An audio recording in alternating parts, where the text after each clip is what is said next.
Assalamualaikum warahmatullahi wabarakatuh. Waalaikumsalam warahmatullahi wabarakatuh. Bismillahirrahmanirrahim. Alhamdulillahi rabbil alamin.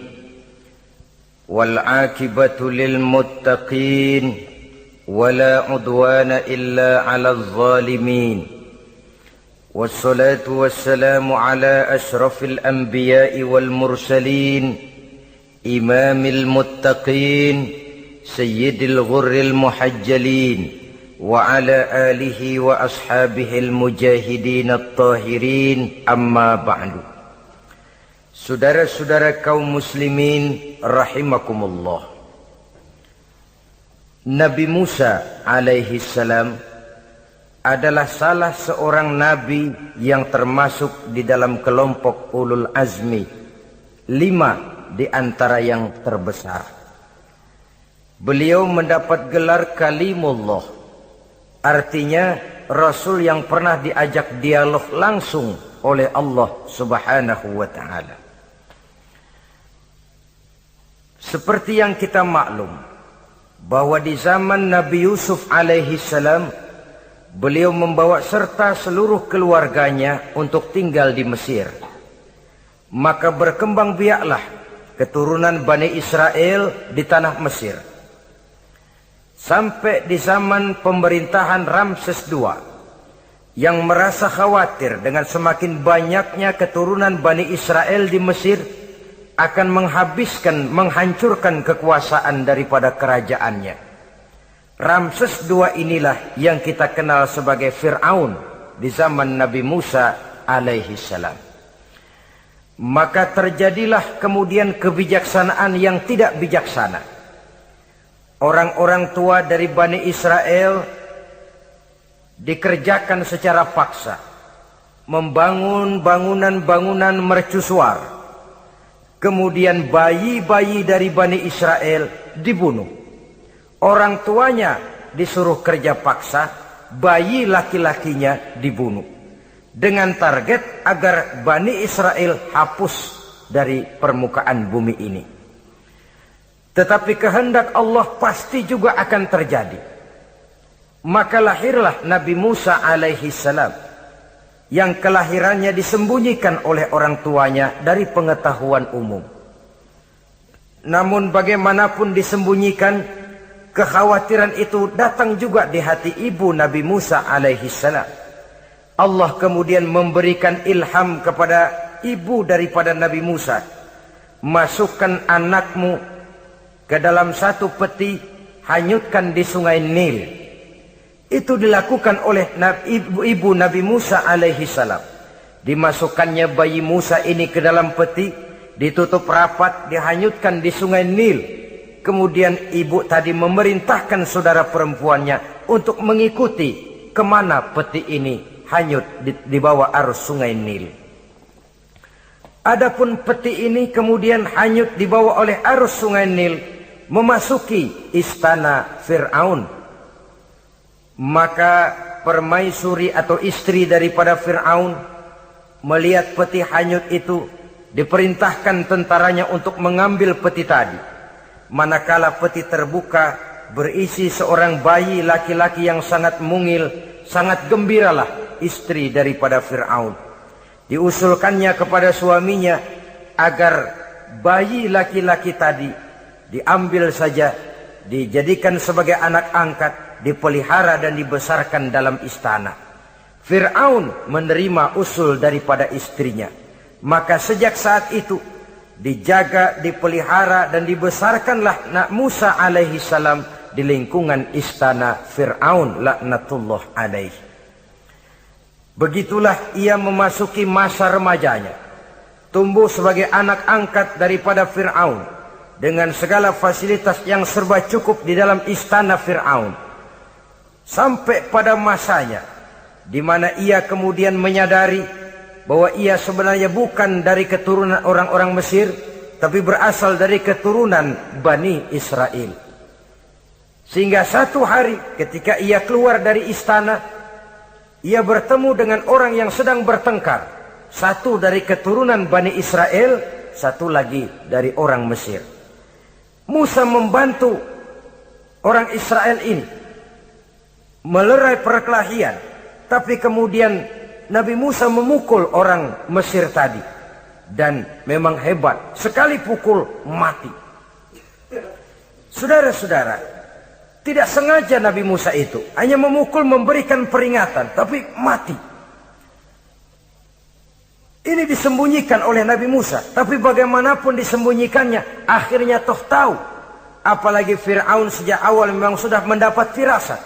Jangan-jangan inilah yang banyak diramalkan oleh dukun-dukunku, ahli nujum di istanaku, bahwa akan lahir seorang anak laki-laki dari keturunan Bani Israel yang akan menghancurkan kekuasaanku, memusnahkan kerajaanku. Jangan-jangan ini orangnya.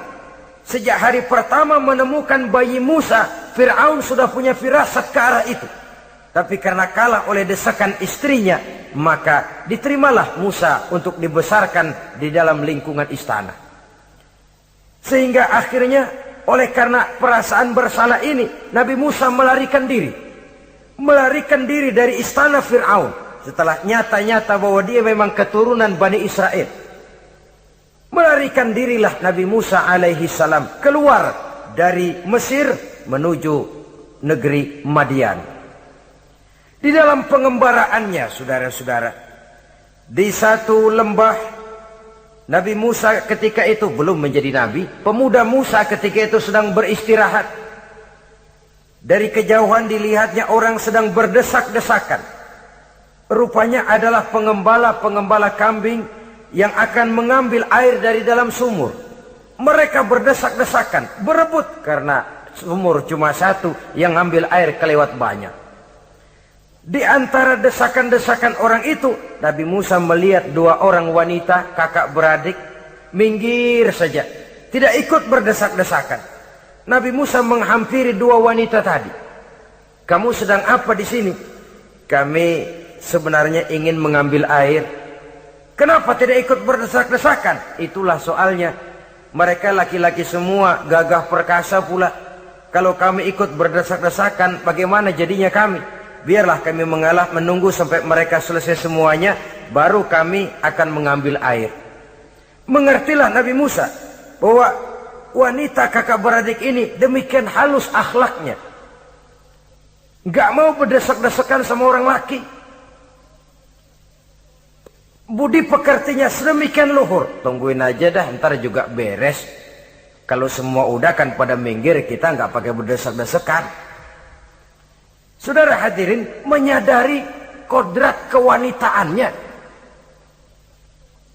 sehingga berdesak-desakan itu saja sudah dianggap bisa mengurangi citranya sebagai wanita. Biar dia ngalah aja, tungguin ntar juga rapi. Bukan malah ikut ngerangsek. Enak nih berdesakan sama orang laki nih, lumayan nih.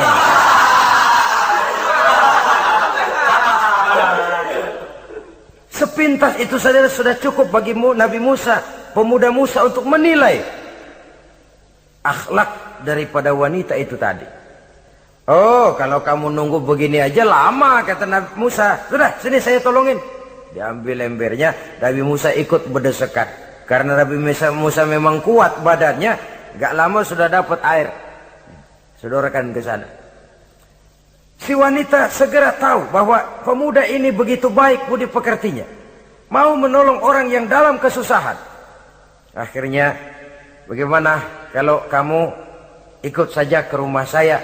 Bapak saya sudah tua, senang hatinya kalau kamu ikut ke rumah, kenalan sama bapak saya. Ayolah, ayolah, berangkatlah.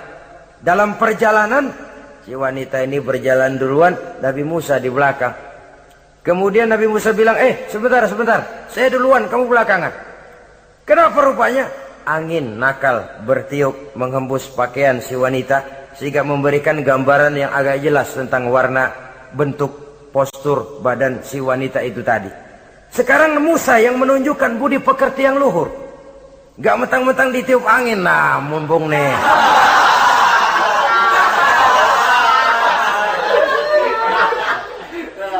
Rezeki nih, kapan lagi nyari yang begini ya? Jadi dua-duanya sudah menunjukkan satu akhlak yang sangat luhur. Dan manakala sampai di rumah si wanita kakak beradik tadi, diceritakanlah halnya bahwa dia ditolong oleh seorang pemuda. Inilah orangnya. Sangat bersukacitalah hati orang tua kedua wanita itu tadi. Lalu usul si wanita tadi, Pak, kita kan di sini banyak punya kambing, nggak ada yang bantuin gembala. Bapak sudah tua. Kalau ini orang kita minta tinggal di sini saja, gimana Pak? Ya terserah kamulah. Akhirnya Nabi Musa tinggal di sana. Menurut satu riwayat 8 tahun ikut mengembalakan kambing. Dan orang tua tadi tidak lain adalah Nabi Syuaib alaihi salam, yang pada akhirnya kemudian Nabi Musa dikawinkan dengan wanita itu tadi. Setelah berumah tangga, Nabi Musa ingat kembali bahwa ia sesungguhnya keluar dari Mesir karena menghindarkan diri. Bahwa kaumnya Bani Israel hidup di Mesir itu tertindas di bawah rezim kekuasaan Fir'aun yang zalim.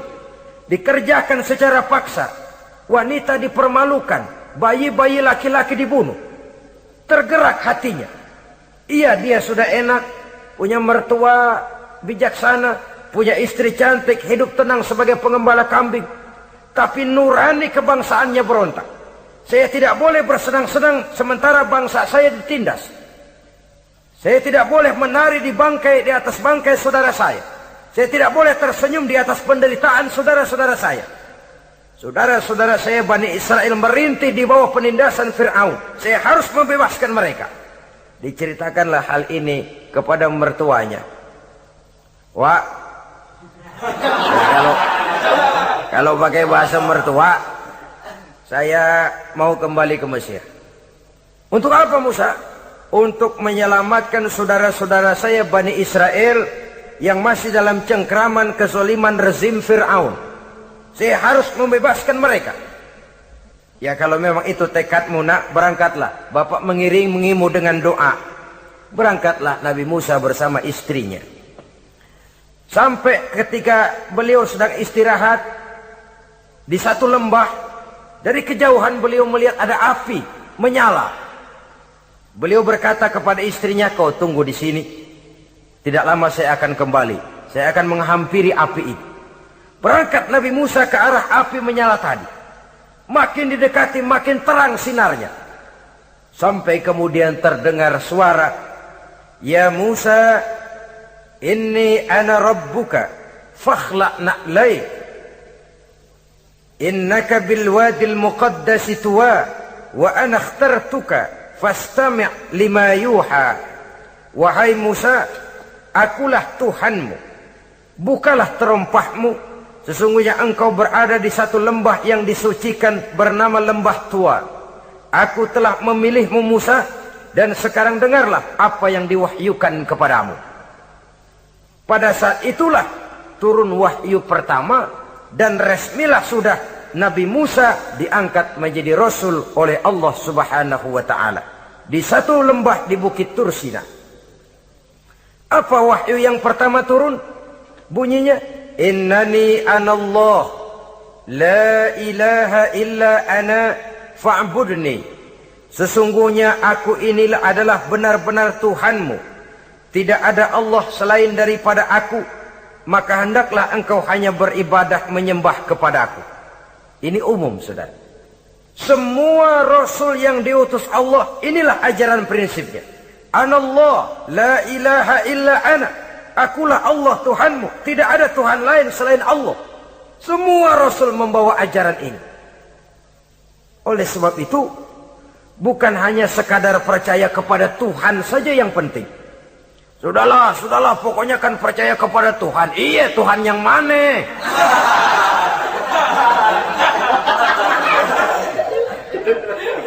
Sebab kalau sekadar percaya kepada Tuhan, rasanya semua agama percaya kepada Tuhan.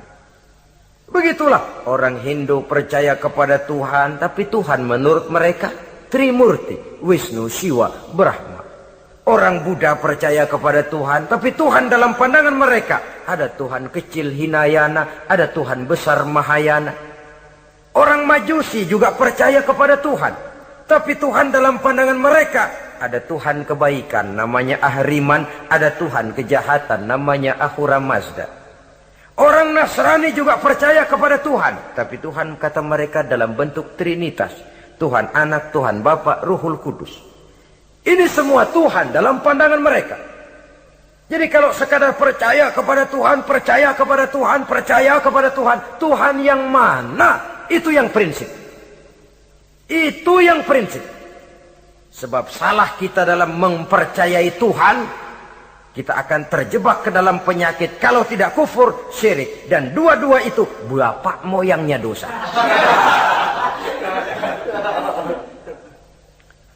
Begitu Islam menyelamatkan kita masyarakat manusia. Ya ayyuhan nasu ubudu rabbakumul ladzi khalaqakum. Hai manusia, Tuhanmu yang perlu kamu sembah itu hanyalah Tuhan yang telah menciptakan kamu. Dan itu tidak lain adalah Allah yang lam yalid wa lam yulad wa lam yakul lahu kufuwan ahad, yang laisa kamitslihi syai'un. Ia tidak beranak, ia tidak diperanakkan, dan ia tidak bisa diserupakan dengan apapun. Dialah Allah itu. Begitu wahyu yang diberikan kepada Adam, kepada Nuh, kepada Ibrahim, kepada Yusuf, bahkan kepada Musa alaihi salam. Innani anallah, la ilaha illa ana, fa'budni. Akulah Allah, Tuhanmu. Tidak ada Tuhan lain selain daripada aku Allah. Maka kepadakulah kamu hanya menyembah. Ini wahyu yang pertama turun, sudah berisi tauhid. Jadi hakikatnya agama Yahudi, saudara, adalah agama tauhid. Agama monoteis. Agama yang mengajarkan hanya ada satu Tuhan untuk seluruh alam. Dan Tuhan itu adalah Allah subhanahu wa ta'ala. Sebab itu syahadat orang Yahudi bunyinya begini. Shema Yisrael, Yahweh Elohenu, Yahweh Echad. Nah, ini syahadatnya orang Yahudi. Itu perbedaan bahasa Suryani Ibrani dengan bahasa Arab. Kita Isma itu bahasa Arab, dia Shema. Isma, Shema. Shema Yisrael, Yahweh Elohenu, Yahweh Echad. Ahad Echad.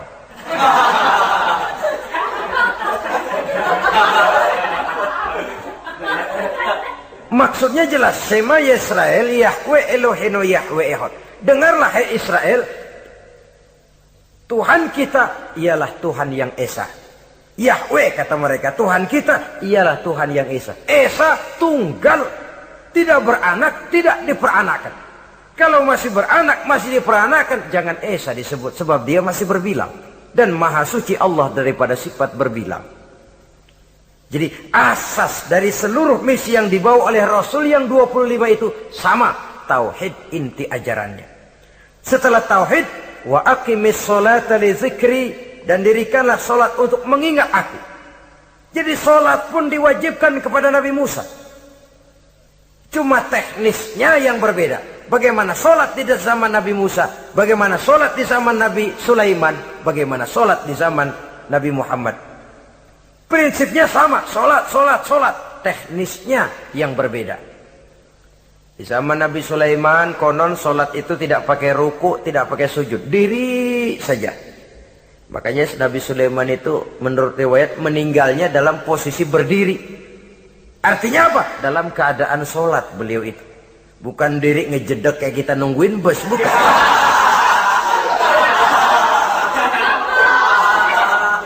Berdiri dalam kondisi solat. Tapi yang jelas solat itu setiap Nabi. Hanya teknisnya saja yang berbeda. Jadi ini sudah akidah dan syariat. Akulah Allah Tuhanmu, tidak ada Tuhan lain selain aku. Ini kan akidah. Yang kedua, wa aqimis sholata li zikri, syariat. Dirikan solat untuk mengingat aku.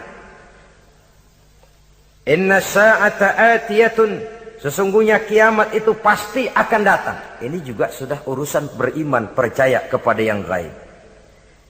Saudara-saudara kaum muslimin rahimakumullah. Setelah mendapat wahyu ini, turunlah perintah Allah kepada Nabi Musa. Apa kata Allah? Izhab ila fir'auna innahu tagha. Sekarang Musa, berangkatlah kamu menuju Fir'aun. Ia telah melampaui batas. Berangkatlah kamu ke sana Musa, hadapi Fir'aun, sampaikan dakwah ini, ia telah melampaui batas. Innahu tagha, ia telah berlebih-lebihan. Nah, saudara-saudara, jadi dua fungsi sudah. Kalau pada mulanya Nabi Musa berniat kembali ke Mesir hanya untuk membebaskan kaumnya Bani Israel, sekarang malah bertambah. Tidak hanya sekedar itu, malah lebih utama adalah menyampaikan risalah, menyampaikan misi kerasulannya, menyadarkan Fir'aun, menegakkan tauhid, mengembangkan syariat. Bertambahlah tugas Nabi Musa sebagai pejuang bangsa, juga sebagai mujahid, pejuang agama. Pada mulanya sebagai pejuang bangsa tuh, artinya Nabi Musa ini kembali kepada Fir'aun di Mesir, tujuannya tadi kan cuma untuk membebaskan Bani Israel kaumnya. Ini pejuang bangsa. Tapi di tengah jalan ia mendapat wahyu. Berangkat kau kepada Fir'aun, innahu tagha, ia telah melampaui batas. Sadarkan dirinya, canangkan tauhid, sampaikan syariat. Bertambahlah tugasnya. Lebih daripada sekedar pejuang bangsa, ia juga pejuang agama, pejuang tauhid. Dwi fungsi.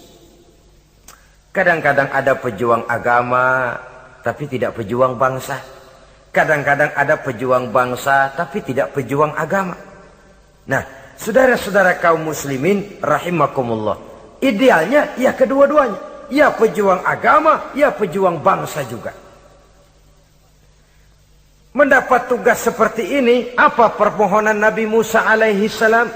Beliau berkata, qala rabbi shrah li sadri wa yassir li amri wahlul 'uqdatam min lisani yafqahu qawli waj'al li waziran min ahli haruna akhi usdud biha uzri.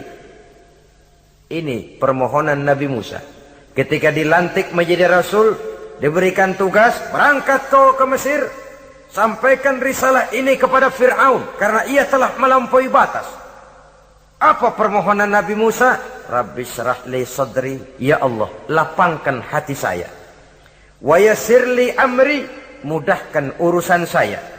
Wahlul 'uqdatam min lisani, buka kebekuan lidah saya. Yafqahu qawli, sehingga mereka mengerti apa yang akan saya bicarakan. Ini kondisi dasar. Memulai satu perjuangan dengan persiapan dasar.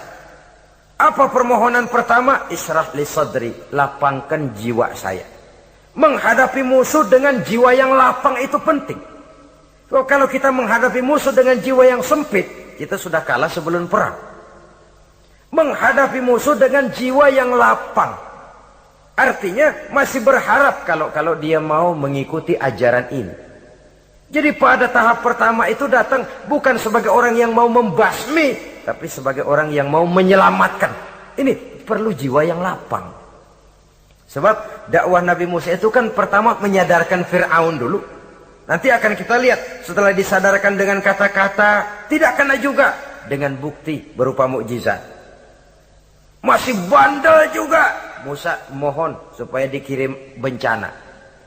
Masih nggak mempan juga, habis dah urusan. Jadi ada tahapan sesuai dengan kemungkinan Fir'aun bisa menerima. Sama juga bayi itu kan kalau baru lahir ke dunia, brol, kasih susu emaknya dulu. Gedean dikit, bubur.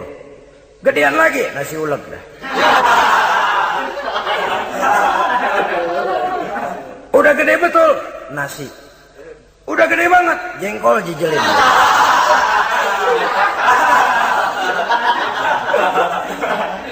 Jadi ada semacam tahapan. Kalau begitu lahir dikasih jengkol kan habis. Peringatan dulu. Setelah peringatan, bukti berupa mukjizat. Dihadapkan dengan sihir, menang mukjizat. Masih tidak mempan juga, teguran, dikirimkan azab, dikirimkan bencana. Masih tidak mempan juga, sudah ditenggelamkan oleh Allah di Lautan Merah. Itu akan kita ceritakan kemudian nanti.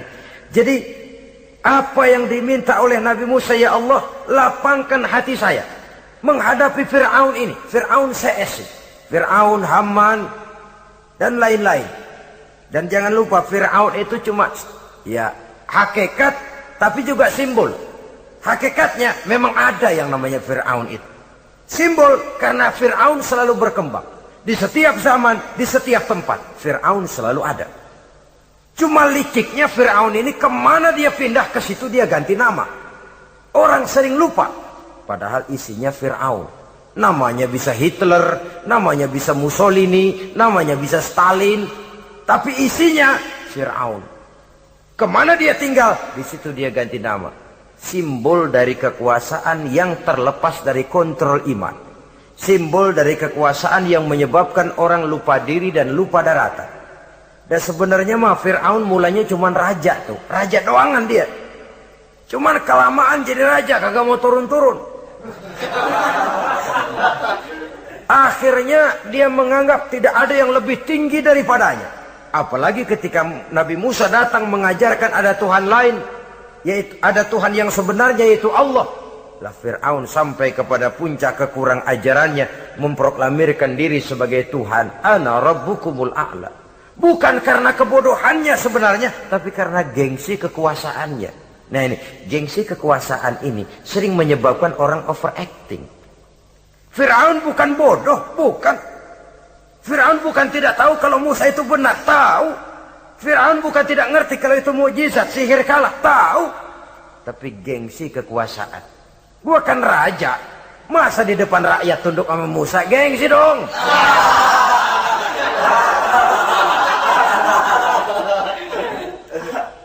Cobalah lihat, gengsi kekuasaan sering membuat orang mau menginjak-injak kebenaran. Mau membohongi hati nuraninya sendiri. Mau membohongi kolbinya, hatinya.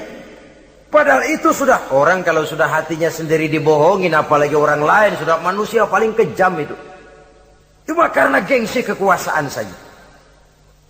Gengsi kekuasaan kadang menganggap remeh kecil Nabi Musa. Kadang merasa besar di depan rakyatnya, tiba-tiba harus tunduk kepada dakwah Musa. Ntar dulu, ada apa sama Musa? Dia kanyut, gue yang ngangkat. Iya toh, peristiwa di Sungai Nil itu. Karena aku yang nyelamatin, aku yang besarkan dia di istanaku. Gengsi kekuasaan sering menyebabkan orang overacting. Bukan karena kebodohan, dia tahu itu benar. Tapi dia berat untuk mengikutinya. Kenapa? Gengsi kekuasaan. Inilah watak Fir'aun. Oleh sebab itu Nabi Musa minta, ya Allah, lapangkan hati saya menghadapi orang kayak Fir'aun ini. Wa yassirli amri, dan mudahkan urusan saya. Ini, orang berjuang itu saudara, setelah segala taktik dan strategi dibicarakan, segala persiapan fisik disiapkan, jangan lupa wa yassirli amri, ya Allah, mudahkan urusan saya. Sebab sepanjang yang bisa kita lakukan hanyalah berusaha dan berusaha. Kepastian, ketentuan, hak prerogatif daripada Allah Azza wa Jalla. Kalau Allah memberikan kemudahan, satu dunia orang mau menghadang, no problem. Kalau Allah sudah memberikan kemudahan, satu dunia orang mau mendatangkan kesulitan, gak ada gunanya. Wa yassirli amri, mudahkan kiranya urusan saya ini ya Allah. Karena sudah terbayang oleh Musa. Pertama, faktor psikologis. Bagaimanapun Fir'aun itu kan bapak angkat sendiri. Ya orang kalau nasihatin orang lain barangkali nggak terlalu jadi beban moral. Tapi kalau sudah menasehati orang yang pernah mengasuh dan membesarkan dia, itu kan beban moral. Sulit posisi ini. Apalagi kekuasaan mutlak berada di tangannya, tentaranya gagah perkasa. Wa yassirli amri, mudahkanlah urusan saya ya Allah. Lapangkan hati, mudahkan urusan. Saudara-saudara kaum muslimin rahimakumullah. Permohonan yang ketiga dari Nabi Musa, setelah minta dilapangkan hati dan dimudahkan urusan, wahlul 'uqdatam min lisani, bukalah kebekuan lidahku. Satu riwayat menjelaskan bahwa Nabi Musa memang agak gagap kalau bicara.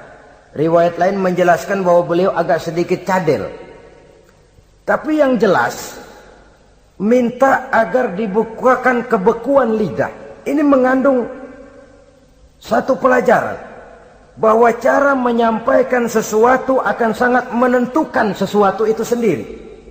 Sesuatu yang baik, kalau salah cara kita mengucapkannya, salah cara kita menyampaikannya, jadi tidak baik kesan orang. Ini soal ucapan. Soal hati itu Allah saja yang tahu. Tapi kan orang sebelum tahu hati ini, omongan yang didengar, tingkah laku yang dilihat. Maka ini yang diminta oleh Nabi Musa alaihissalam. Misi risalah ini berat. Menyampaikan pesan ilahi ini tidak ringan. Kalau salah saja ngomong, akan timbul kesalah pengertian. Oleh sebab itu, wahlul 'uqdatam min lisani, bukalah kebekuan lidah saya ini, supaya lancar bicara untuk menyampaikan yang hak, menghancurkan yang batil. Cara kita menyuguhkan sesuatu sangat menentukan sesuatu itu sendiri. Saudara datang ke rumah saya, yang saya suguhkan cuma segelas teh pahit dan singkong goreng, tapi kalau dengan kata-kata yang menyentuh, enak didengar telinga, nggak berasa tuh singkong goreng. Sebaliknya yang disuguhkan makanan mahal, mewah, lezat, caranya kasar, omongannya nggak enak didengar. Makan dah sikat abisin deh, gue tau lu lapar, abisin deh.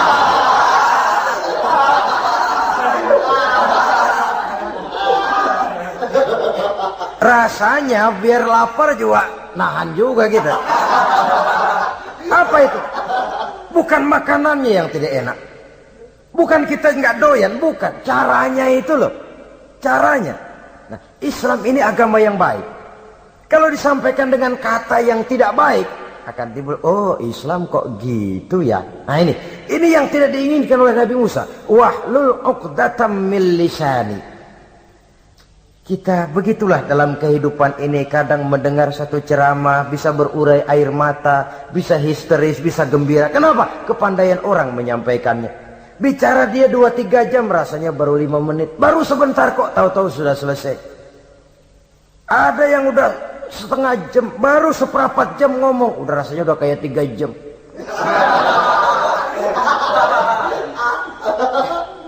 Kita udah berbisikkan, udah dah. Wahlul 'uqdatam min lisani. Targetnya apa? Yafqahu qauli, agar mereka memahami. Tentu lawannya agar mereka tidak salah mengerti, agar mereka tidak salah paham. Sebab kalau misi ini diterima dengan salah paham, dakwah tidak nyambung.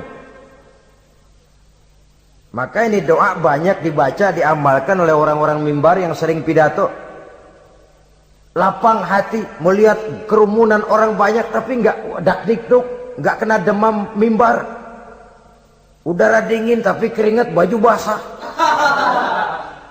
Saudara hadirin yang saya hormati, lalu permohonan yang selanjutnya daripada Nabi Musa alaihissalam, waj'al li waziran min ahli, dan jadikanlah bagiku seorang pembantu dari keluargaku.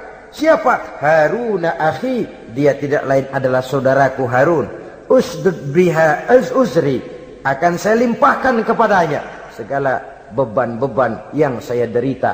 Artinya orang berjuang perlu teman, nggak bisa sendirian. Nggak, bagaimanapun hebatnya kita tetap memerlukan bantuan daripada orang lain.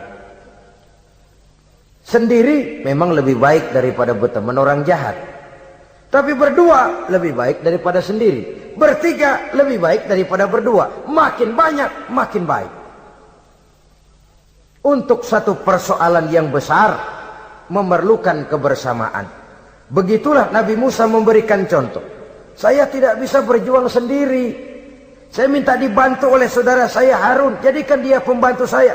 Tempat saya membagi suka dan duka dalam perjuangan ini. Tempat saya bercerita, tempat saya mengeluh, tempat saya melarikan persoalan. Sebab beban hati itu akan berkurang kalau kita ada tempat kita bercerita. Nah, saudara-saudara, berangkatlah Nabi Musa ke Mesir. Kemudian mulai menyampaikan dakwahnya kepada Fir'aun, laknatullah alaih. Fir'aun mendengar Musa datang kembali. Kemudian terjadilah forum dakwah itu. Apa kata Fir'aun? Musa, kamu kemana saja? Saya pergi ke Madian. Apa yang kamu lakukan? Begini, begini, begitu. Kamu melarikan diri? Pada mulanya iya. Dan sekarang apa maksud kamu datang kembali ke Mesir? Semula saya ingin membebaskan kaum saya Bani Israel. Lalu saya kemudian menerima wahyu dari Allah. Ditugaskan, diperintahkan langsung oleh Allah, Sang Maha Komandan, untuk datang menemui Tuhan, menyadarkan Tuhan dari kesesatan selama ini. Siapa Allah itu Musa? Allah adalah Tuhan saya dan Tuhan-Tuhan juga dan Tuhan seluruh alam ini. Baru nih Musa. Saya baru dengar nih. Ada yang begini nih. Tuhanlah pakai nggak kelihatan. Tuhanlah cuma satu. Yang Tuhannya banyak aja masih kelaparan.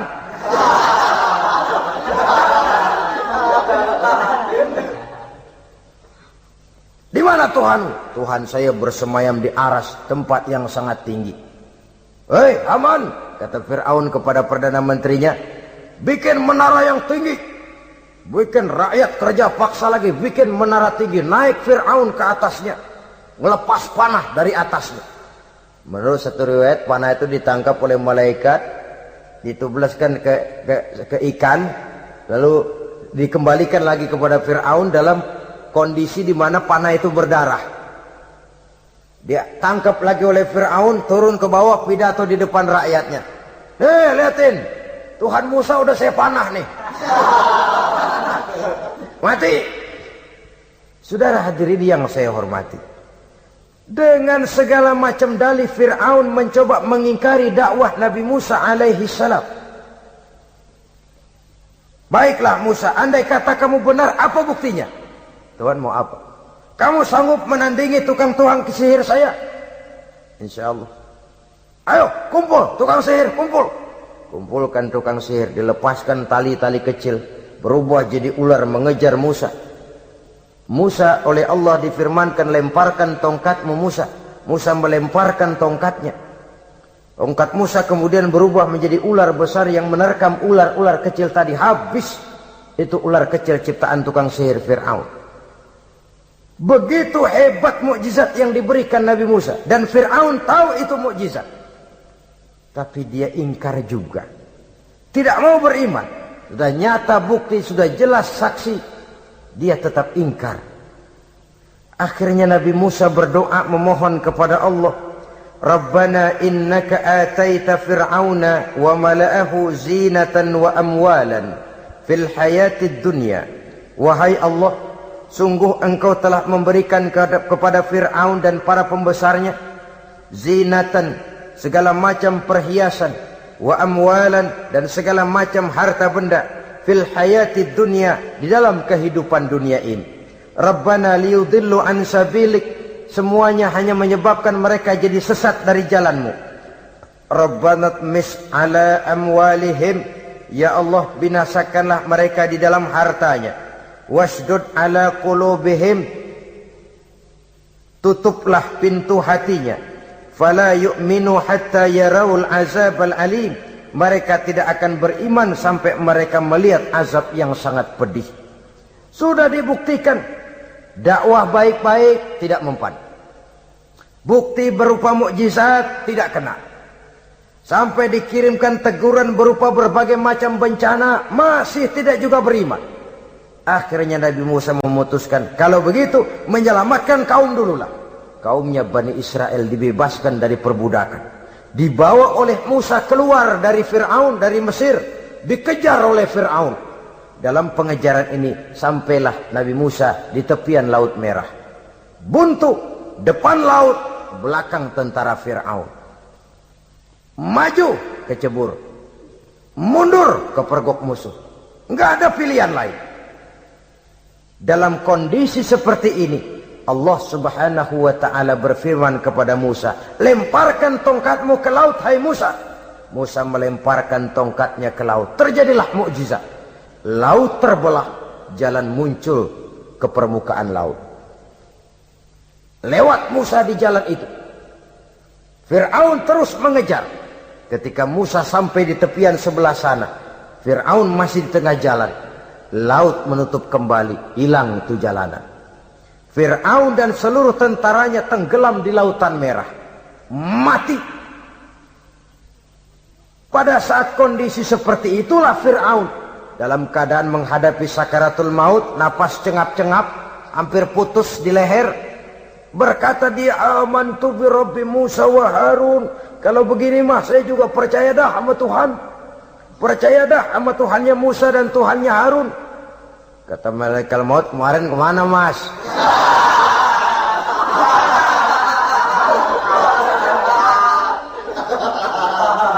Sudah gini hari baru mau percaya, terlambat. Terlambat. Akhirnya Fir'aun mati. Mati, tapi badannya utuh. Allah berjanji, wa kadzalika nunajjika bi badanika litakuna liman khalfaka ayah. Kami selamatkan badanmu Fir'aun agar menjadi pelajaran bagi orang-orang sesudah kamu nanti. Fir'aun mati, tapi badannya selamat terdampar di tepi pantai. Oleh rakyat Mesir, wah ini raja kita nih. Raja kita, ketemu. Hidup, mati.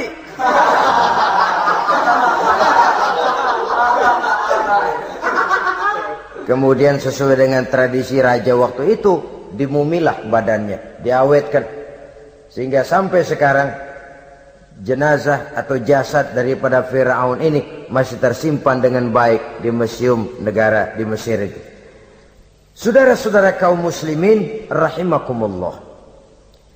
Jadi satu hal yang bisa kita ambil pelajaran daripada riwayat perjalanan dakwah Nabi Musa ini, bahwa dakwah menyampaikan risalah memang bukan jalan lurus dan licin bertabur bunga di kanan kirinya. Dakwah menyampaikan pesan agama, jalannya berliku, berbelok, menanjak, menurun, banyak onak dan duri di sekelilingnya. Yang paling makan hati adalah apabila sudah berdakwah kepada penguasa yang zalim, seperti halnya Fir'aun ini. Bagaimanapun ia punya kekuasaan, ia punya tentara, ia bisa menghitamkan yang putih, ia bisa memutihkan yang hitam. Kalau bukan iman yang jadi landasan moral dalam perjuangan, orang mudah frustasi. Kalau berdakwah kepada rakyat kecil, resiko kurang. Kalau berdakwah kepada para pengusaha, resiko kurang. Kalau berdakwah kepada kelompok-kelompok yang tidak memegang kekuasaan, resiko kurang. Tapi kalau sudah kelompok memegang kekuasaan, yang tersinggung gengsi kekuasaannya, disitulah resikonya sedemikian besar. Ini yang dihadapi oleh Nabi Musa alaihi salam. Tapi yang dijalaninya dengan tabah, dengan tekun. Karena kebenaran memang bisa ditekan, tapi satu hal yang jelas, kebenaran sama sekali tidak akan bisa dikalahkan. Buat sementara dia bisa ditekan, tapi lambat atau cepat dia pasti akan muncul ke permukaan, dan kebenaran jugalah yang akan tampil sebagai pemenang. Sebenarnya kurang apa Fir'aun? Kekuasaan mutlak berada di tangannya. Seluruh menteri-menterinya adalah pendukungnya belaka. Rakyat dipaksa untuk takut dan taat kepadanya. Dia adalah kekuasaan tunggal di Mesir. Sementara kaum Bani Israel berada di bawah penjajahannya, penindasannya, kesewenang-wenangannya. Dan bahkan ketika Nabi Musa sudah menyampaikan dakwahnya, Fir'aun malah sempat mengungkap jasa. Musa, kamu kok sekarang bisa begitu? Enggak ingat ya dulu, kamu hanyut di sungai Nil, istri saya kan yang angkat. Saya yang besarkan di istana saya. Kok sekarang kamu bisa ngelawan saya sih? Ini biasa. Apa jawab Nabi Musa? Kenikmatan yang kau berikan kepada saya belum seberapa ketimbang penghinaanmu kepada kaum saya Bani Israel. Jangan kau menyangka Fir'aun, kalau saya kau bikin senang, saya lalu akan mau mengkhianati bangsa saya sendiri. Tidak. Sama sekali kesenangan yang kau berikan kepada saya tidak akan menutup mata saya dari kondisi yang dihadapi oleh kaum saya, oleh umat saya. Mereka tersiksa, mereka menderita, mereka merana. Haruskah saya lupakan mereka cuma karena saya sudah tinggal di istanamu, engkau yang membesarkan? Padahal kau pun membesarkan saya bukan karena kemauanmu. Desakan daripada istrimu. Jangan ngitung-ngitung jasa Fir'aun. Andai kata pun jasamu ada kepada saya, belum seberapa ketimbang penghinaanmu kepada bangsa saya Bani Israel. Di situ Nabi Musa menunjukkan sifat nasionalisme yang sangat tinggi, rasa nasionalisme yang sangat mendalam. Kadang-kadang kan orang ya seperti di zaman penjajahan Belanda, karena diangkat jadi tuan tanah, bangsanya sendiri diinjak-injak. Karena diangkat jadi centeng dikit dah, kumis mbaplang dah, bukan main dah. Bangsanya sendiri diinjak-injak. Fir'aun mengingatkan ini. Kalau cara kita, lo gede di sini, makan di sini, segala macam di sini dah. Masa lupa kacang sama kulitnya? Kasarnya mah lu bisa begini nih, Musa nih, gue yang rawatin lo. Saya yang menjagamu, mengangkatmu dari sungai Nil. Masa sekarang sudah gede begini kamu mau berhadapan dengan saya? Punya pikiran dong dikit kalau cara kita. Mikir dong, mikir. Dulu lagi kayu di Nil, siapa yang angkat? Musa tidak membantah. Betul itu Fir'aun, betul. Tapi apalah artinya semua itu ketimbang penghinaan yang engkau berikan kepada bangsa saya. Saya tidak mungkin menari-nari di atas bangkai umat saya. Saya tidak mungkin bersenang-senang di atas penderitaan kaum saya. Dan saya tidak mungkin senyum ceria di atas derita daripada kaum saya. Dengan tidak melupakan jasamu, saya tidak akan merubah pendirian saya. Saya ingin membebaskan penjajahan. Saya ingin membebaskan kaum saya Bani Israel dari belenggu penindasan. Kalau engkau sudah tidak mau mendengar dakwah yang saya sampaikan, tidak mau bertuhan Allah, tidak mau menyembah kepadanya, tetap dengan keangkuhan dan kesombonganmu sekarang ini, okelah, berjalanlah dengan keyakinanmu. Tapi saya harus membebaskan kaum saya Bani Israel. Saudara-saudara kaum muslimin rahimakumullah. Itulah jalan dakwah, jalan menyampaikan risalah agama, risalah Islam. Sekali lagi, bukan jalan lurus bertabur bunga. Tapi agama memberikan ajaran, balighu anni walau ayat. Sampaikan dari aku walaupun cuma sekedar satu ayat saja. Tugas ini memang mulia tapi berat. Tugas ini memang terhormat tapi penuh resiko. Ya kalau menyampaikan asal sekedar menyampaikan, sudahlah, pokoknya nyampein, percaya syukur, kagak udah dah. Bukan cuma sekadar itu, ada semacam tanggung jawab moral. Maka kondisi dasar yang dilakukan oleh Nabi Musa, permohonan yang tadi itu, ya Allah lapangkan hati saya. Jalan ini penuh onak dan duri, berliku, menanjak, menurun. Banyak halangan, tentangan, rintangan, dan fitnahan. Kemudian mudahkan urusan saya. Menentang kekuasaan Fir'aun bukan perkara ringan. Bukan urusan main-main. Menentang raja yang sedang berkuasa. Kekuasaannya mutlak, otoriter pula. Diktator murni Fir'aun itu. Mudahkan urusan saya menghadapi jalan ini ya Allah. Karena tidak mungkin menurut otak. Mana bisa kata kebiasaan, impossible kata rasio. Kalau Allah mau memudahkan, semua jalan akan terbuka dengan mudah. Tapi kalau Allah yang mempersulit, bagaimanapun matangnya perhitungan strategi, taktik, rencana, program, planning, kalau Allah mempersulit, jalan itu akan jadi buntu jadinya. Oleh sebab itu maka persiapan zahir harus diimbangi dengan persiapan batin. Untuk menegakkan sesuatu yang hak, menghancurkan sesuatu yang batil sebagaimana yang dilakukan oleh Nabi Musa alaihi salam ini. Dan segala macam tantangan dihadapi oleh Nabi Musa. Kau menyampaikan risalah bahwa engkau Rasul? Ya. Kau punya bukti? Siap. Apa buktimu? Ini, tongkat dilempar jadi ular, tangannya dimasukkan ke saku baju lalu dikeluarkan bersinar gemerlapan, lebih sinar dari lampu merkuri. Sampai Fir'aun silau dibuatnya berasa, sudah Musa, sudah, masukkan tanganmu lagi, masukkan tanganmu lagi. Dia tahu, dia sadar itu bukan sihir. Tapi lagi-lagi, gengsi kekuasaannya. Sehingga pantas kalau Nabi pernah bersabda, Afdalul jihad kalimatu haqqin inda imamin jair. Jihad yang paling besar adalah mengucapkan kebenaran di depan penguasa yang zalim. menyampaikan kebenaran di hadapan penguasa yang zalim. Tapi kan berat, saudara, sulit, apalagi kalau belum apa-apa udah ngeri. Udah jangan dah.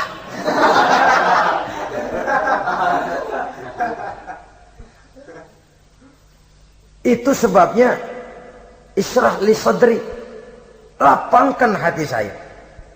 Saya tidak punya kepentingan apa-apa kecuali menyampaikan kebenaran.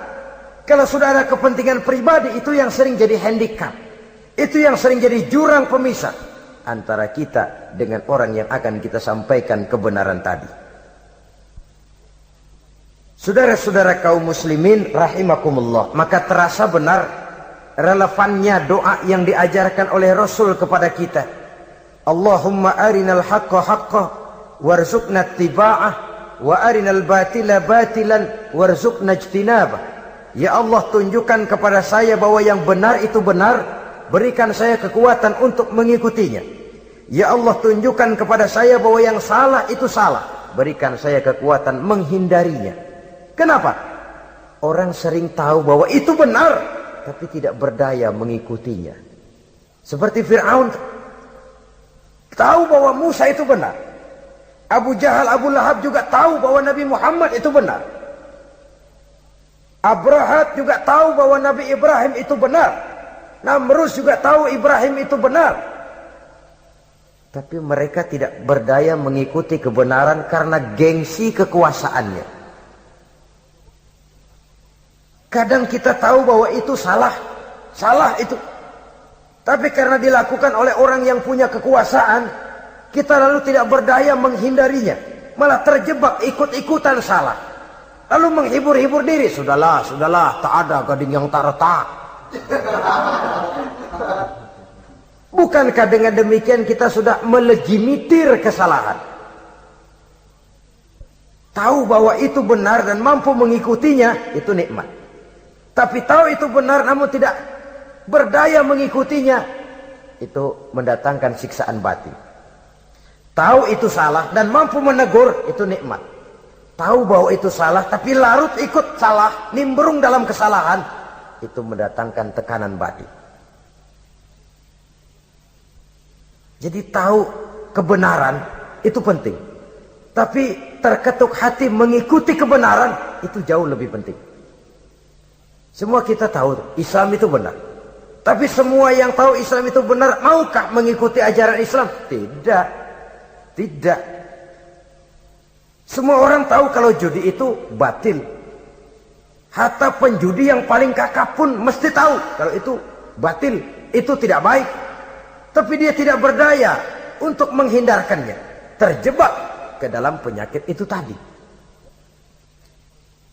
Oleh sebab itu, saudara-saudara kaum muslimin yang saya cintai, tidak ada satu ucapan yang lebih baik. Dalam istilah Quran itu Allah menjelaskan, wa man ahsanu qawlan mimman da'a ila Allah wa amila salihan wa qala innani minal muslimin.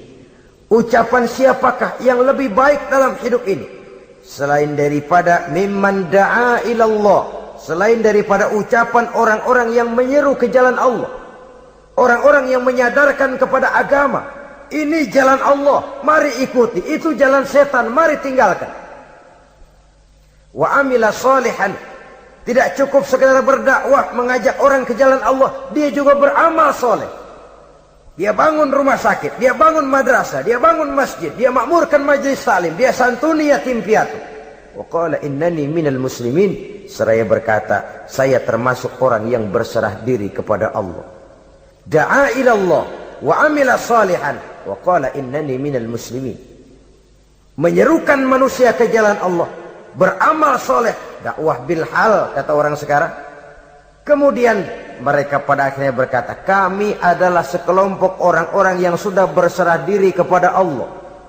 Segalanya diserahkan kepada Allah.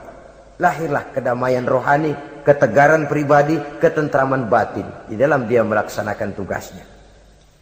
Kalau tidak, maka nanti ya tuh orang kan gua ajak baik-baik nyuruh sembahyang, ngapa gua dimusuhin? Dipikirin, kurus dah. ampek gaya deh. Makan hati. Soal orang mau beriman atau tidak itu bukan urusan kita. Tugas kita hanya sekedar penyampai. Tugas Rasul hanya sekedar penyampai. Kalau dakwah sudah disampaikan, metode sudah disusun, pendekatan sudah baik, tapi orang tidak mau beriman, Allahumma inni qad ballaghtu, ya Allah sudah saya sampaikan, ya Allah sudah saya peringatkan, ya Allah sudah saya sampaikan, ya Allah sudah saya tegur. Kalau toh tetap begitu juga, sudah saya sampaikan ya Allah. Di sana kelapangan lalu tumbuh. Jadi dengan kata lain, kita hanya berusaha, hidayah adalah di tangan Allah. Oleh sebab itu, kita ini termasuk yang bersyukur telah mendapat limpahan hidayah ini. Kalau kita lihat Fir'aun CS termasuk Haman, Perdana Menterinya, dan seluruh bala tentaranya, kurang apa? Mereka lihat mukjizat. Mereka saksikan kebesaran Allah. Di dunia juga mereka sudah dikirim bencana, teguran kepada mereka, entah tidak juga beriman. Dan strategi Nabi Musa mula-mula dialog, diajak ngomong, diajak bicara, diajak mikir, tukar pikiran. Allah itu begini-begini, oh tidak bisa, iya begini begitu. Masih tidak percaya juga, dibuktikan mukjizat, tongkat jadi ular, tangan bisa mengeluarkan sinar. Masih ingkar juga, keluar doanya nih. Doa yang ada dalam surah Yunus ayat 88-89. Rabbana tmis ala amwalihim. Ya Allah cukup dah. Seruan sudah disampaikan, peringatan sudah diberikan, mukjizat sudah mereka lihat, tapi nggak juga mau beriman. Buresin aja harta bendanya dah. Habisin aja. Habisin dah. Dikasih perhiasan kehidupan dunia. Innaka ataita fir'auna wa mala'ahu zinatan wa amwalan. Dikasih harta, kesenangan dunia, bikin sesat. Habisin aja dah. Wastud ala qulubihim. Hatinya 4 dah. Udah dipatri, udah nggak mempan apa-apa. Sudahlah ya Allah. Wala yu'minu hatta yaraul azab al-alim. Rasanya mereka memang nggak bakalan mau beriman kalau belum melihat azab yang sangat pedih. Dan memang setelah timbul tenggelam, napas mau sekarat, baru beriman. Terlambatlah sudah. Nah, saudara-saudara kaum muslimin rahimakumullah, bagaimana akhir daripada perjalanan Nabi Musa ini, insya Allah akan kita bicarakan pada pertemuan berikutnya. Terima kasih atas perhatian saudara. Mohon maaf atas segala kekurangan. Wassalamualaikum warahmatullahi wabarakatuh. Waalaikumsalam.